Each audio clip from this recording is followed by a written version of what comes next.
સમાચારો વિગતવાર જોઈએ। બીઝેડ ગ્રુપ મામલે સંચાલક ભૂપેન્દ્ર ઝાલાના ઠેકાણા પર સીઆઈડી ક્રાઇમે સર્ચ ઓપરેશન ચલાવ્યું।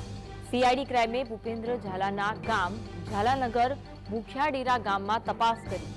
ભૂખિયાડેરા ગામે ભૂપેન્દ્ર ઝાલાના ઘર આગળ મોંઘી દાટ ખડકાયેલી કાર જોવા મળી હતી।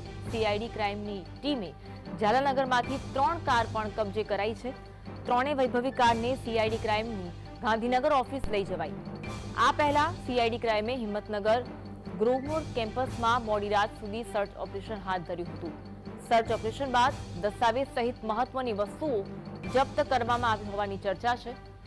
ગ્રોવમોર કેમ્પસ બીઝેડ ગ્રુપે 1 વર્ષ અગાઉ ખરીદ્યું હતું।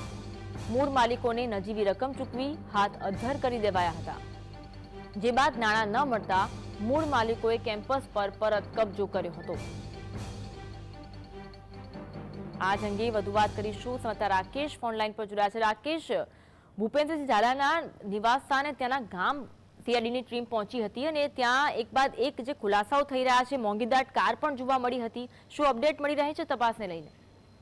જે હું ચોક્કસ જણાવી દઉં કે ભૂખિયાડેરા એમનું ગામ છે, ત્યાં ગાડી સીઆઈડી ક્રાઇમ આજે ત્યાં તાટકી હતી ને ત્યાં જઈ અને ત્યાં ગાડી એમના ઘર આગળ જે ગાડીઓ પડી હતી એ મોંઘી ફોર્સ હતી, એક વોલ્વો ગાડી હતી, એક બીજી મર્સિડીઝ કંપનીની ગાડી છે। એવી મોંઘી ગાડીઓને એ ચલાવી અને ગાંધીનગર ખાતે લઈ જવા માટે નીકળ્યા છે અને ત્યાં આગળ પણ ગામના અંદર એના ઘરે પણ સુમસામ માહોલ છે, કોઈ છે નહીં અને હાલ આ ગાડીઓ ગાંધીનગર ખાતે લઈ ગયા છે અને લઈ ગયા અને ક્રાઇમ બ્રાન્ચ છે એ સિવાય પણ ઘણી બધી માહિતી એકઠી કરી છે। કદાચ કાલે વધુ માહિતીની ખબર પડશે।